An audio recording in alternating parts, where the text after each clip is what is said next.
아멘. 아멘.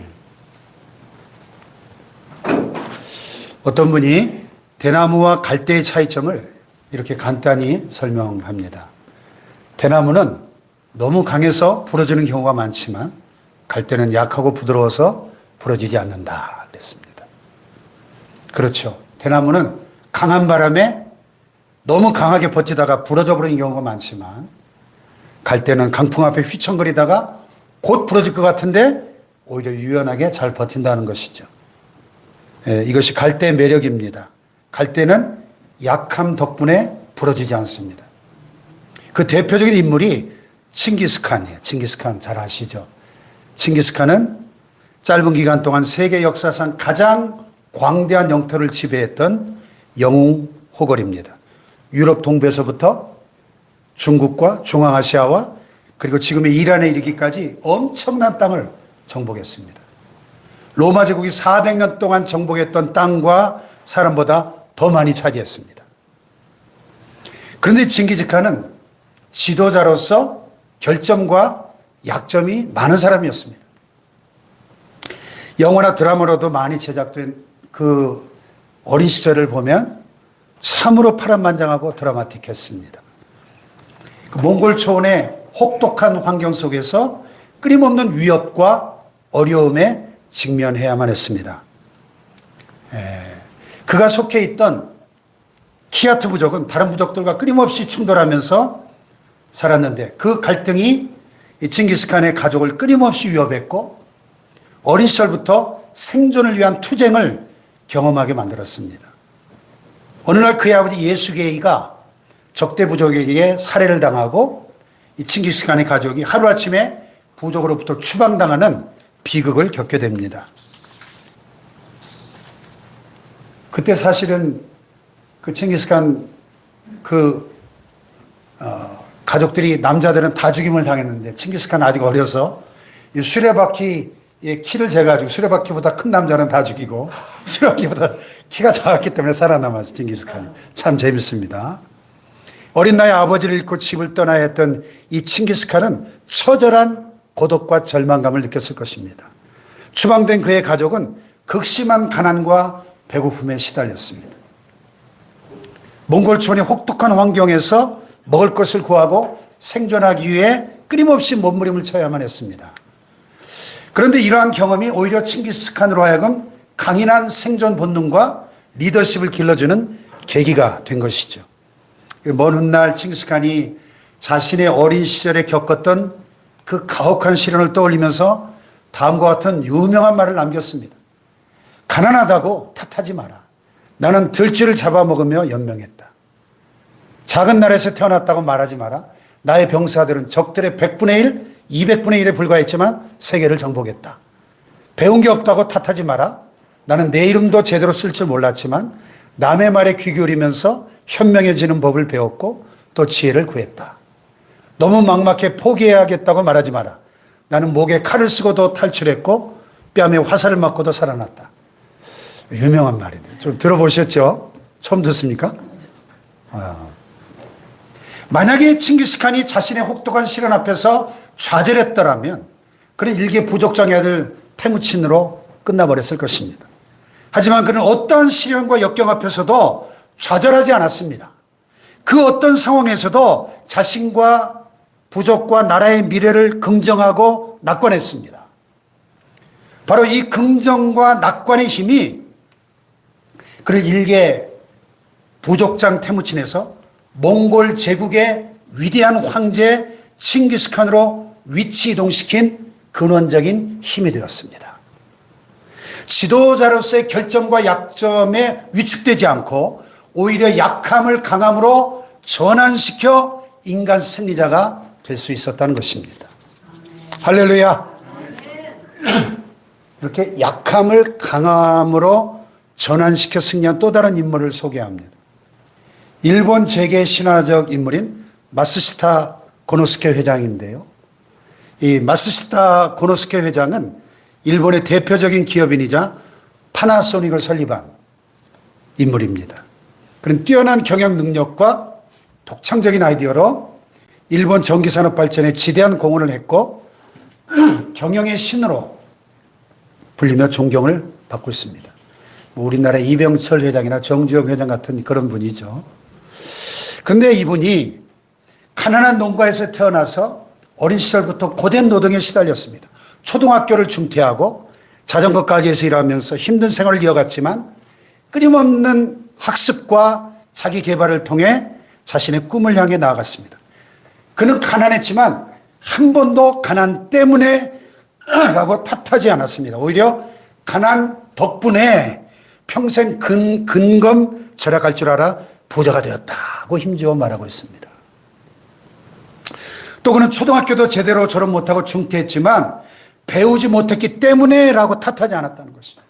오히려 배우지 못한 덕분에 평생 공부에 남들보다 더 많이 관심을 갖고 한자라도 더 배우려고 학습에 온 열정을 쏟았습니다. 게다가 그는 몸이 약했습니다.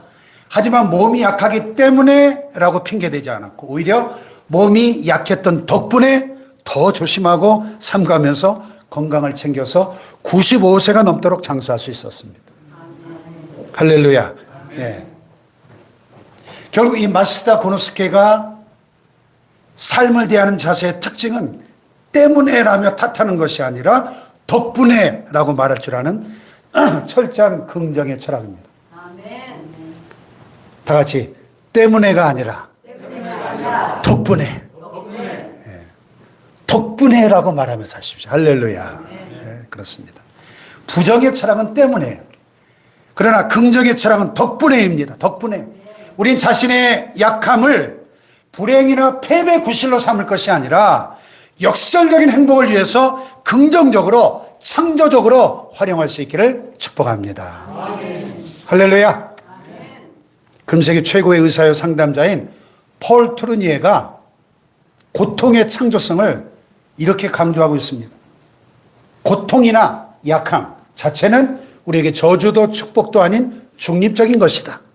다만 어떻게 반응하는가에 따라 우리의 삶은 창조적으로 혹은 파괴적으로 나아간다. 그랬어요. 동의하시면 아멘.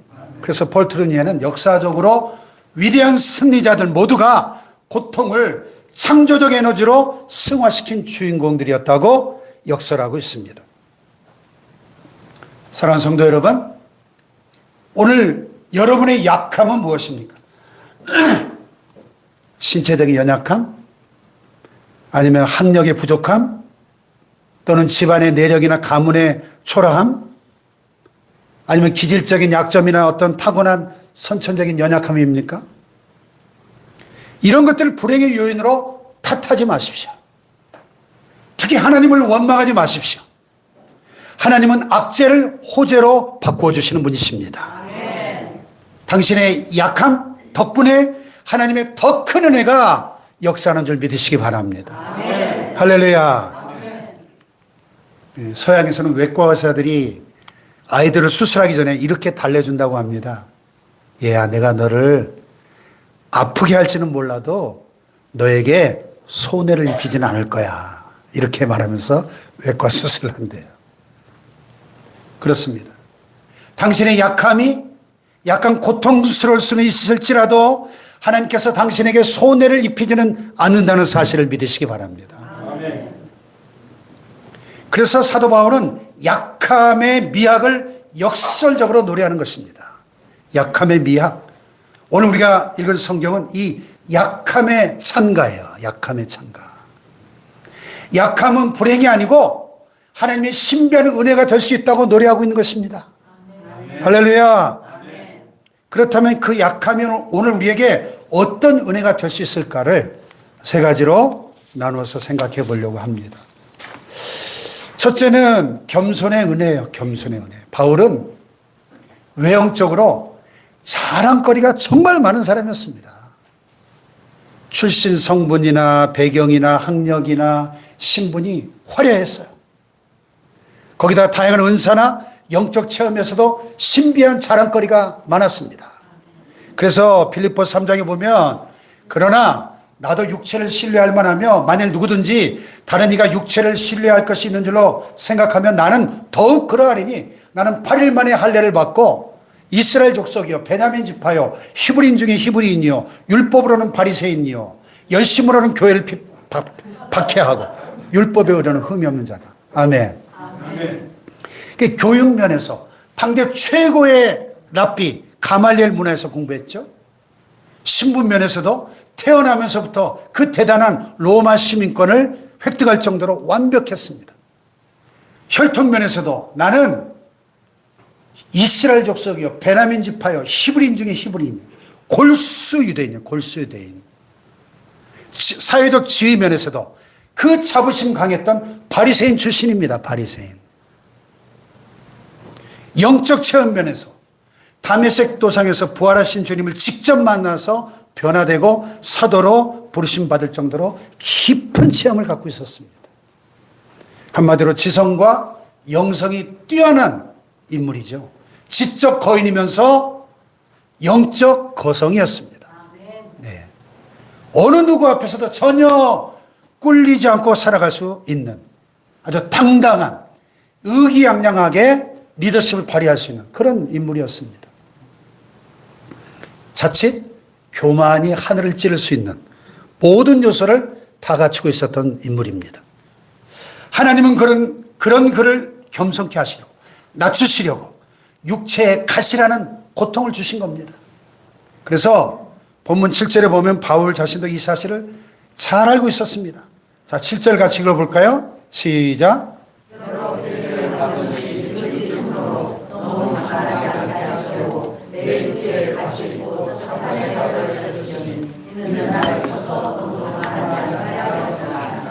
여러 계시. 자, 바울이 어떤 계시를 받았죠? 본문 1절로 4절에 보면 자신이 셋째 하늘에 다녀온 신비한 체험을 고백하고 있어요. 성령님께 사로잡혀서 어느 날 셋째 하늘나라, 즉 낙원, 파라데이소스, 헬라어로, 그래서 파라다이스란 말이 나왔죠. 천국까지 이끌려 갔다 온 체험을 말하고 있습니다. 그것은 자신이 몸 안에 있었는지 몸 밖에 있었는지 모를 정도로 신비로운 체험이었어요. 요즘도 가끔 그런 소위 입신이라고 그러죠. 입신의 체험을 통해서 천국과 지옥을 경험하고 오는 분들의 간증을 듣게 되는데요. 4절에 보면 그가 낙원으로 이끌려가서 사람이 말로 다 표현할 수 없는 말을 들었으니 사람이 가히 이르지 못할 말이로다 그랬어요. 너무나 놀랍고 신비로워서 인간의 언어로 표현이 안 되는 그런 체험을 하고 왔어요. 보통 사람으로서는 도저히 상상도 할 수 없는 이런 놀라운 체험을 했으니까 얼마나 교만해지기 쉬울까요? 여기서 한 끔만 좀 더 나가면 이단 사입이 교주가 되는 겁니다. 그래서 JMS가 나오고 이만희가 나오고 이재록이, 김기동이, 문선명이, 박태선이 이런 인물들이 나오는 거예요. 내가 신이다. 내가 재림예수다. 내가 보혜사다. 내가 하나님이다. 이 교주들이 다 그러잖아요.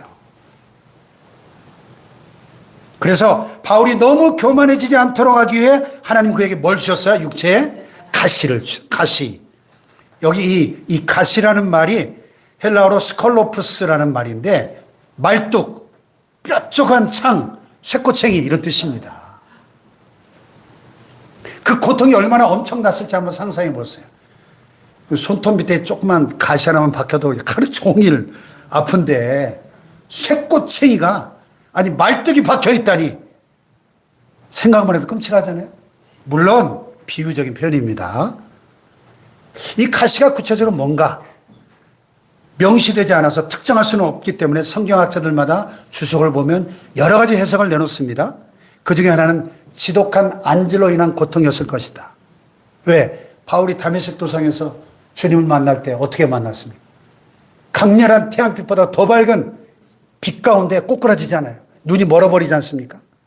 3일 동안 못 보잖아요.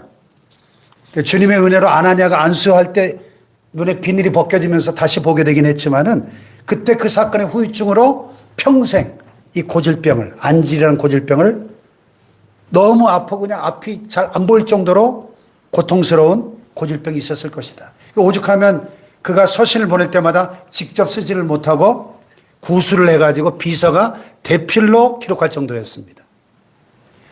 그런가 하면 어떤 학자는 이건 말라리아 같은 풍토병을 의미한다. 왜? 1차, 2차, 3차 넓은 지역을 여행하면서, 전도 여행하면서 그 과정에서 말라리아에 걸렸을 것이다.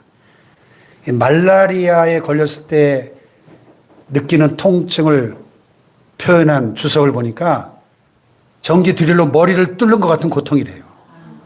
그 육체의 가시라는 표현이 생각나죠. 예.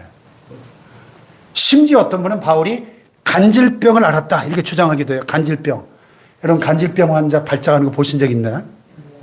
제가 고등학교 때 우리 고등부에 어떤 학생이 오늘 갑자기 팍 쓰러져가지고 막 간질을 하는데 얼마나 놀랐는지 막 입에 막 거품을 물고 막 이를 막 뿌득뿌득 갈잖아요. 막 혀를 깨물기도 하고.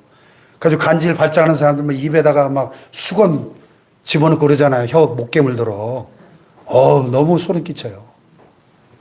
여러분, 천하의 바울이 설교하다 갑자기 팍 쓰러져가지고 간질로 발작하는 모습을 상상해 보세요. 갈라디아 4장에 보면 그 추측하시는 그런 구절이 나와요. 내가 처음에 육체의 약함으로 말미암아 너에게 복음을 전한 것을 너희가 아는 바라 너희를 시험하는 것이 내 육체에 있었다. 갈라디아 교인들이 시험에 들 정도로 아니 제가 설교하다가 간질로 발작해 보세요. 여러분 얼마나 시험 들겠어요. 여러분 중에 한 반은 떠나지 않을까요?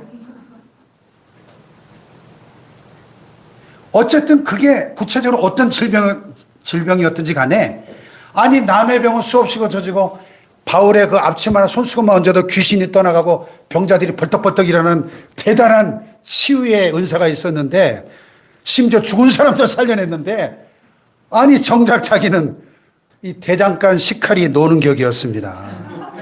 얼마나 고통스럽고 수치스러웠을까요?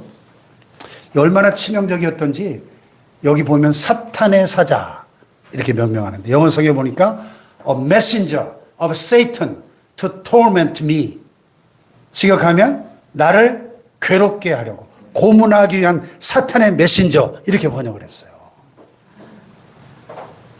사역하는 목회자로서의 사도 바울에게 있어서 너무나 치명적인 핸디캡이고 약점이 아닐 수가 없는 거죠. 그래서 오늘 본문 고린도후서 12장을 보면 정반대의 대칭적인 구조로 전개가 됩니다. 1절에서 6절까지는 사도 바울을 높여주시는 하나님의 은혜를 강조하고 셋째 하늘 천국의 신비로움을 보는 그 최고의 영광을 체험하잖아요. 그런데 7절부터는 사도 바울을 낮추시는 역설적인 은혜를 강조합니다. 그가 소아시아와 유럽 선교에 지대한 공적을 세웠고 또 가는 곳마다 수많은 교회들도 세웠을 뿐만 아니라 그 엄청난 영적 세계를 체험하기도 했지만은 그가 교만의 함정에 빠지지 않을 수 있었던 것은 바로 자신의 이 치명적인 약점 덕분이다. 이렇게 강조하는 겁니다. 아멘. 그렇습니다. 하나님은 때때로 우리가 교만이라는 함정에 빠지는 것을 막으시려고 결정적인 약점을 허락하십니다. 그러고는 나의 약점이야말로 하나님이 의도하시고 목적하신 고상한 은혜라는 사실을 믿으시기 바랍니다. 아멘. 아멘. 러시아의 위대한 문호 돌스토예프스키 죄와 벌의 작가 돌스토예프스키 어려서부터 너무나 많은 고생을 했는데 그래서 간질병까지 생겼대요. 근데 그는 자신의 이 간질병이라고 하는 치명적인 약점을 거룩한 병 이렇게 간증을 했어요. 거룩한 병. 오늘 당신에게 어떤 약점이 있습니까? 신체적인 연약함, 학력의 부족함, 경제적인 어려움, 가정적인 결함, 질병 무엇이 있습니까? 그러나 그 약점 덕분에 내가 낮아질 수 있고 교만하지 않게 되고 있다면 하나님의 은혜라는 사실을 믿으시기 바랍니다. 하나님의 은혜. 그 하나님의 은혜는 언제나 겸손한 자에게 임하기 때문에 하나님은 교만한 자를 대적하시고 겸손한 자에게 은혜를 베푸시는 분이시기 때문에 할렐루야. 그냥 거룩한 약점이죠. 거룩한 약점. 아멘. 두 번째는 기도의 은혜예요.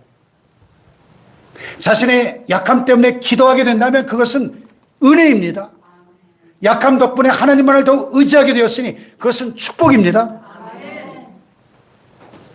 바울은 자신의 치명적인 이 약점 덕분에 더 많이, 더 자주 기도할 수밖에 없었습니다. 수시로 무릎 꿇고 기도했습니다.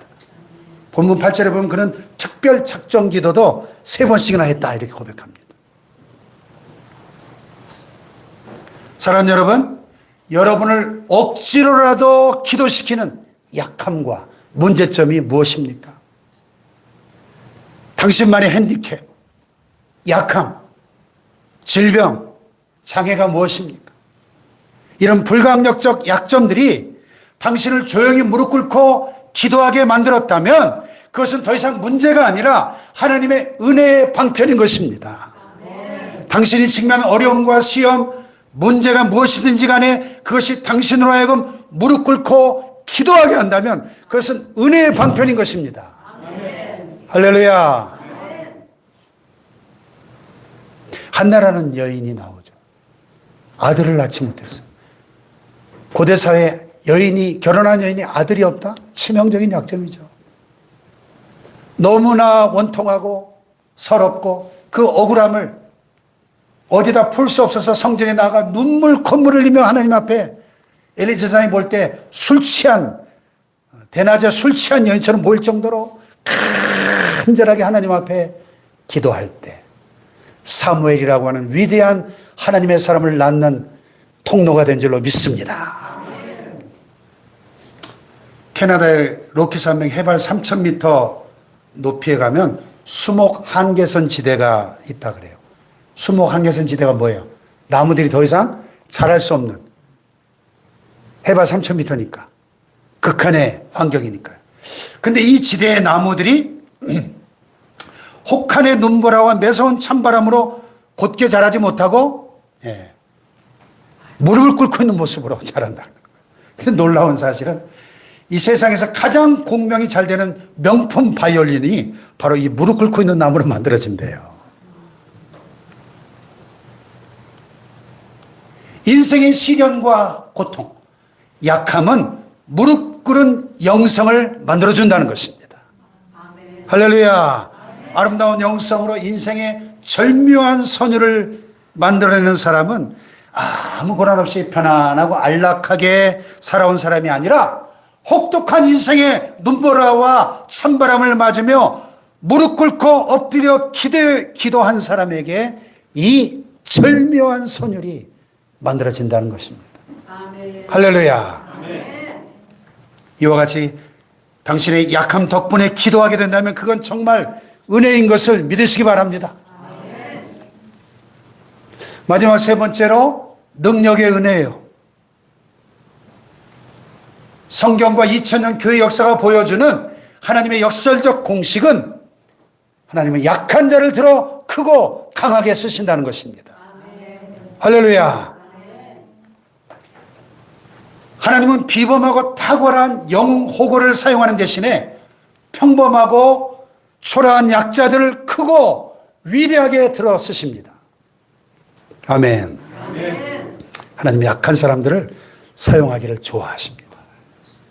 중국 선교의 아버지로 불리는 허드슨 테일러 선교사가 이렇게 말했어요. 하나님의 모든 거인들은 약한 사람들이었다.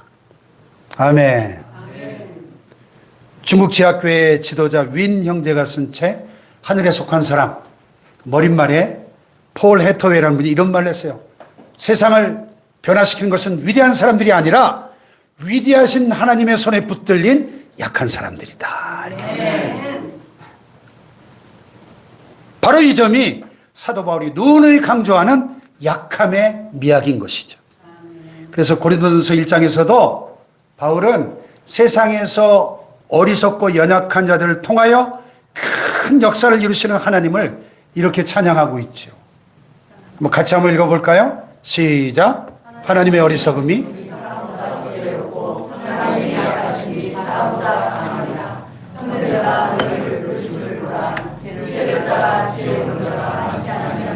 능한 자가 많지 아니하며 문벌 좋은 자가 많지 아니하도다. 그러나 하나님께서 세상에 미련한 것들을 택하사 지혜 있는 자들을 부끄럽게 하려 하시고 세상의 약한 것들을 택하사 강한 것들을 부끄럽게 하려 하시며 하나님께서 세상의 천한 것들과 멸시받는 것들과 없는 것들을 택하사 있는 것들을 패하려 하시나니 이는 아무 육체도 하나님 앞에서 자랑하지 못하게 하려 하심이라. 아멘. 이것이 바로 약함의 미학이고 약함의 역설입니다. 그래서 고린도서 4장 7절에서는 우리가 이 보배를 질그릇에 가졌으니 이는 능력의 심히 큰 것이 하나님께 있고 우리에게 있지 아니함을 알게 하려 함이라. 아멘. 우리는 모두 질그릇처럼 언제 깨지고 조각날지 모르는 약한 자들입니다. 그런데 이 연약한 질그릇 속에 보배로신 예수 그리스도가 담겨 있으니 안전하게 보호받는 것이죠. 아멘. 그래서 내가 약할수록 하나님의 능력이 더 분명하게 드러납니다. 약할수록 하나님의 은혜가 더 큽니다. 바로 이 진리를 깨닫고 나서 바울이 9절에 약함의 축복을 이렇게 선언하고 있죠. 9절 시작. 나에게 이르시기를 내 은혜가 내게 족하도다. 이는 내 능력이 약한 데서 온전해짐이라 하신지라. 그러므로 도리어 크게 기뻐함으로 나의 여러 약한 것들에 대하여 자랑하려니 이는 그리스도의 능력이 내게 머물게 하려 함이라. 아멘. 아멘. 내 은혜가 내게 족하도다. My grace is sufficient for you. 내 은혜가 내게 충분하다. 충분하다. 왜냐하면 내 능력은 강할 때가 아니라 약한 데서 온전해지기 때문이다. 아멘. 할렐루야. 아멘. 이는 그리스도의 능력이 내게 머물게 하려 함이라. 아멘. 아멘. 내가 약할수록 그리스도의 능력이 내게 머무르게 된다는 것입니다. 아멘. 이 구절은 엄청난 표현인데요. 구약시대에 하나님의 영광이 성막에 머무를 때 사용한 용어입니다. 히브리어로 카보드라고 하는 단어인데 능력의 하나님의 임재 현상이죠. 구름이 회막에 덮이고 여호와의 영광이 카보드가 성막에 충만함에 모세가 회막에 들어갈 수 없었으니 이는 구름이 회막 위에 덮이고 여호와의 영광이 성막에 충만함이었다. 그랬어요. 할렐루야. 내가 약할수록 하나님의 능력이 내 위에 고정해서 머무는 신비한 축복인 것이죠. 능력의 정착입니다. 연약한 나에게 주님의 능력이 계속 머물러 주신다고 하는 놀라운 은혜입니다. 할렐루야. 바로 이것이 사도 바울의 역설적인 간증의 클라이막스입니다. 승리의 외치는 것입니다. 내가 주님 안에서 행복할 수 있는 것은 내가 약한 그 덕분에 오히려 내가 강하기 때문이다. 할렐루야. 사랑하는 여러분, 지금 여러분에게 어떤 약함이 있으신가요? 여러분의 행복을 가로막고 있는 장애물이 뭡니까? 바울이 경험했던 것처럼 여러분에게도 악재가 호재가 될 수 있는 것입니다. 그 약함 덕분에 주님의 능력이 더욱더 여러분 위에 머물러 주시는 것입니다. 약함 덕분에 은혜와 축복을 누리는 자가 될 수 있는 것입니다. 할렐루야. 일어나십시다. 약할 때 강함 대신에 함께 고백